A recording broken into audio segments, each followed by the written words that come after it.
그 요즘에 이제 공무원 일 힘들다고 뭐 또 뭐 이제 나이 드신 우리 이제 꼰대 선생님들께서는 또 요즘 애들 뭐 병약해서 그렇다느니 또 이렇게 얘기하시는 분들도 있고 네. 또 어떤 분들은 요즘 MZ 세대의 어떤 그 성향과 공무원이라는 직업이 잘 맞지 않는 것이 아닌가. 뭐 이렇게 심리학적으로 분석하시는 교수님들도 있고 그렇더라고요. 제가 궁금한 거는 그 전문가들의 얘기가 아니고 현장에서? 장성환 주무관님이 현장에서 느끼는 게 어떤 건지가 좀 듣고 싶어요. 네, 매스컴이나 언론에서 나오는 것만큼은 아니라고 말씀은 좀 드리고 싶어요. 되게 조심스러워요. 이게 뭐 지자체마다 다르고 뭐 어떤 데는 악성 민원이 너무나도 많아서 면직률이 높을 수도 있고 한데 그거는 뭐 지자체별로 나누면 또 그게 다 다를 거예요. 근데 다만 제가 현장에서 좀 느끼는 거는 뭐 그렇게까지 많진 않다. 그거를 뭐 체감할 수 있을 정도로. 왜냐면은 그게 너무나도 높고 체감이 된다면은 분명히 뭐 저희 뭐 옆동이나 아니면은 뭐 조금만 더 나아가서 본청이나 시청이나 얘기도 좀 자주 들리고 해야 되는데 제가 느끼기에는 생각외로 그게 높지는 않았어요. 많지는 않았고 그냥 다 열심히 자기 일 하고 계시더라. 근데 웃긴 건 일반 회사들도 퇴사율이 높아요. 그게 이슈가 된다는 게 왜냐면 저는 요즘 젊은 분들이 어떻게 보면 그냥 성향이라고 보여지거든요. 그게 그분이 공무원이 돼서 면직을 하시는 게 아니고 그분이 요즘 젊은 분들의 어떤 자기만의 그 스타일, 본인의 어떤 개성 이런 것들이 강하신 분들이라서 저는 요즘 젊은 분들의 어떤 전체적인 이야기라고 보는 게 맞을 것 같아요. 시대가 바뀌고 어떤 그분들의 성향이나 그런 것들이 바뀌어서 그런 거지 꼭 공무원이라는 직업에 포커스를 맞춰서 보면 저는 그거는 좀 안 된다고 봐요. 그러지 않았던 조직에서 그런 일이 이제 생기니까 오히려 그 위에 계신 분들이 깜짝 놀라서 생기는 일이 아닌가 싶어요. 본인이 공무원을 안에서 봤을 때의 장점과 네. 외부에서 내가 공무원이 아닐 때 봤던 장점. 똑같은 건 있어요. 안정감. 공무원이 주는 안정감은 아마 공통사항이라고 생각은 돼요. 요즘에 경기도 너무 안 좋고 뭐 이렇게 기업도 앞을 볼 수 없는 상황이라는 그렇죠. 부분에서 공무원이라는 안정감이 주는 거는 좀 큰 메리트인 것 같고 그렇죠. 그것도 뭐 이제 밖에서 그걸 느끼고 저도 공무원을 준비한 거였으니까 안에서는 좀 더 크게 느껴지긴 하죠. 공직 생활을 하시다 보면 부득이하게 국가 일이니까 네, 맞습니다. 야근을 하고 뭐 그럴 때도 많아요. 뭐 얼마 전에 비가 엄청나게 많이 내려서 그렇죠. 얼마 전에 최근에 폭우가 이제 내렸죠. 안 좋은 소식이 있었잖아요. 예, 그렇죠. 그것 때문에 지금 전국이 다 비상 걸렸다고 보시면 돼요. 아, 그런 재난 상황에 대해서 그렇죠. 뭐 그거는 근데 네, 그래야 되는 거 아니겠습니까? 맞습니다. 그래서 되게 예민한 상황이고 비가 조금이라도 내릴 기미가 보이면 바로 비상근무라는 걸 내려요. 비상근무가 내려지면은 밤샘 근무를 했었어요.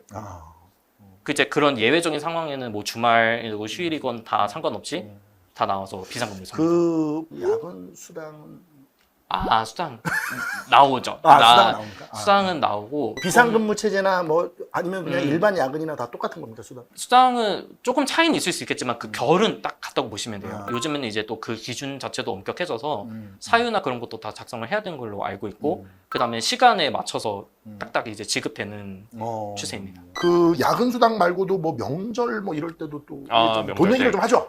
우리가 자 시원하게 돈 얘기부터 합시다. 명절이요. 명절 때 나와요. 명절 그 또 이거는 항상 제가 기본으로 하는 말이어서 너무 제시할 수 있는데 지자체마다 달라요. 저희 같은 경우는 설날하고 추석 때도 한번 나오는 걸로 알고 있고 그 다음에 이제 저희는 정근 수당이라고 해서 저도 여쭤봐서 들은 건데 정근 수당이 이제 연차가 쌓이면서 받는 게 좀 있나 봐요. 조금씩 나오는 것도 있고 그리고 이제 저희는 식당이 없어서 식대가 따로 나와요. 식대가 주무관님 얘기를 종합해 보면 야근 수당은 수당대로 가는데 뭐 명절이나 이런 특별한 날 같은 경우는 또 이게 좀 지자체별로 약간 차이가 있을 수 있다 이렇게 이해해도 됩니까? 기본값은 똑같은 걸로 알고 있어요. 받긴 하지만 그 뭐 시기나 아니면 뭐 액수가 조금 다를 수도 있고요. 그래, 식대 같은 걸 주는 경우도 있고 또 안 주는 경우도 있고. 근데 그거는 뭐 그건 이제 뭐 본청에 들어가면은 뭐 안 받는 경우도 있고. 거기는 구내 식당이 있을 거예요. 그렇죠. 있으니까. 그거 말고 또 다른 어떤 특별한 게 있나요? 지금 저희 동에 계신 다른 주사님들 특히 이제 결혼해서 육아를 하시는 분들은 4시에 퇴근하시는 경우가 있으세요. 어떻게 보면 최고의 복지죠. 그게. 대신 이제 자녀분들이 있는 분들 한정해서 그런 것도 있고 참 좋네요, 그거는. 그리고 저희가 매년마다 복지 포인트가 나와요. 그래서 뭐 1포인트당 1,000원으로 환산해서 뭐 이제 그것도 얼마씩? 연차가 쌓이면서 더 주기도 하고 그것도 자유롭게 또 쓸 수 있고 예를 들면은 내가 이걸로 뭐 헬스를 하거나 아니면 뭐 탁구도 배우면은 그걸로도 또 쓸 수 있고 복지 포인트로. 아니 일하는 데가 행정복지센터니까 뭐 복지야 뭐 얼마나 잘 되겠습니까? 장성환 주무관님도 뭐 이렇게 좀 개월 수는 얼마 안 됐지만 그 네. 민원 때 지금 계신다니까 맞아요. 네. 민원을 주니까 또 민원도 또 버라이어티 하지 않습니까? 많죠. 또 이게 요즘 같은 시기에는 더 그럴 것 같은데 네. 기억에 남는 에피소드나 뭐 어떤 개인적인 뭐라고 해야 되지? 사람? 뭐 이렇게 개인적인 기억에 남으시는 분? 남으시는 분? 한 분은 오셨는데 민증을 좀 자주 잃어버리시는 분이었어요. 분이셨는데 또 항상 그분은 강아지를 데리고 다니시거든요. 주민등록증이라고 하죠. 그 재발급을 받는데 강아지도 만들어주면 안 되겠네요. 주민등록증. 또 하나는 약간 조금 안타까운 사연이기는 해요. 동네에 오시는 분들은 대부분 다 개인 서류를 하세요. 자기 자신의 서류를. 근데 피치 못할 사정으로 대리로 하시는 부분이 있는데 개인 신원이 확인이 안 되면 요새 하도 사건 사고가 많아서 그렇죠. 개인 신문을 좀 철저하게 확인을 하게 돼 있어요. 그렇죠. 그래야죠. 근데 그게 안 되면은 서류를 떼드릴 수가 없는데 하물며 너무나도 중요한 서류인데 어머니께서 갑자기 쓰러지셔서 정상적인 사고 판단이 안 되시는 상황이었어요. 그런 부분에서 뭐 재산적인 약간 문제가 있어서 제가 어머니 서류를 무조건 떼야 된다. 이걸 내가 지금 뗄 수 있는 방법이 없겠냐라고 하시는데 저희는 법상 안 된다고는 말씀을 드리죠. 복지센터에서 민원 때 근무하시면은 이런 경우가 되게 많으실 거예요. 저도 이제 그런 분들을 어떻게든 도와드리기 위해서 정말 상급기관에 연락을 해보고 법원까지 연락했었어요. 이거를 빨리 좀 처리할 수 있는 방법이 없겠냐. 그렇죠. 그래서 어떻게든 대답을 받아서 뭐 6개월 돼야 될 거를 뭐 2개월로 할 수 있는 방법을, 그러니까 불법적이 아니라 합법적인 선안에서 할 수 있는 방법을 알려드려서 정말 감사하다는 인사를 받아본 적도 있어요. 그렇죠. 네. 그러니까 이게 사실 어떤 일이든 간에 비슷비슷한 거의 경험이 그렇죠. 있는 것 같아요. 융통성을 발휘해야 될 때랑 법을 지켜야 될 때 그 사이에서 그 경계가 사실 모호하잖아요. 뭐 할 경우가 되게 그렇죠. 많아요. 그러니까 근데 또 공무원은 법을 또 지켜야 되는 직업이고 맞습니다. 절차가 중요한 직업이니까 그런 데서 오는 또 괴리가 있을 거는 같아요. 있어요. 저희는 법대로 원칙적으로밖에 설명을 못 드리는데 그렇죠. 아무래도 네, 법을 말 그대로 행정이라는 게 법을 집행하는 건데 네.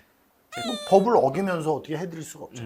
그래서 그런 너무나도 안타까운 사연도 있고 근데 대부분은 다 수긍을 하시고 잘 서류를 챙겨 오시기는 편이긴 하세요. 이런 경우는 진짜 어쩌다 한 번 있는 케이스여서. 자, 오늘 그 우리 장성환 주무관님 뭐 이렇게 속에 있는 이야기들도 하시고 또 민원 업무 보시면서 힘든 것들도 얘기하시고 뭐 이렇게 좀 얘기를 나눠봤는데 네. 뭐 긴 시간은 아니었지만 우리 좀 공부하는 이 후배 네. 공무원 준비하시는 분들에게 네. 좀 마지막으로 이런 마음으로 좀 준비를 해봤으면 어떨까? 부담감을 많이 안 가지셨으면 좋겠어요. 일을 처음에 준비하시거나 아니면 시험을 할 때. 오히려 막 저희도 그러잖아요. 운동을 할 때 힘을 주고 하면은 잘 안 돼요. 그렇죠. 그래서 저도 처음에 힘을 주고 했다가 몇 번 이렇게 좀 넘어지고 한 적도 있었어요. 어쨌든 뭐 해커스에 계신 선생님들 자체가 커리큘럼을 저도 해커스 커리큘럼만 따라오고 했어요. 제일 근데도 중요한 얘기입니다. 졸지 마시고. 네.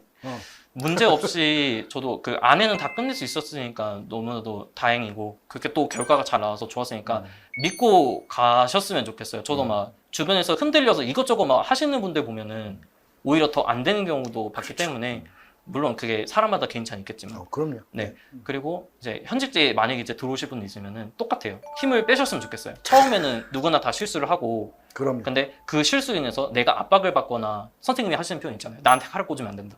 그렇죠. 네. 그런 걸로 인해서 좀 자책 같은 거는 안 하셨으면 좋겠습니다. 시간이 해결해 주니까. 그래요. 우리 좀 도움 되셨습니까? 정말 너무 좀 이게 꼰대식 표현인데 너무 주옥과 같은 말씀 감사드립니다. 정말. 우리 그 마지막으로 좀 해커스 그 공무원 지금 홈페이지에 초시생 여러분을 위해서 이 기초 강의, 그다음에 무료 강좌들 이런 거 이벤트로 지금 진행하고 있거든요. 그 참여 좀 해주세요. 그 유튜브 이상한 짤 보지 마시고 그 시간에 좀 이렇게 수험생답게 이런데 응모도 좀 하시고 그리고 교재도 무료로 받으시고 그리고 또 강의도 또 무료로 들으시고 이런 이벤트에 좀 참여를 좀 많이 해주시고 그리고 우리 오늘 장성환 네. 주무관님 하여튼 개인적으로 이렇게 뵙게 돼서 네. 너무 고맙고 우리 너무 마지막으로 후배 이제 공무원 되실 분들에게 네. 인사 우리 손 한번 네. 흔들면서 알겠습니다. 기다리고 있을게 이렇게 한번 해볼까요? 알겠습니다. 어. 네. 기다리겠습니다. 네, 기다리고 있을게. 네.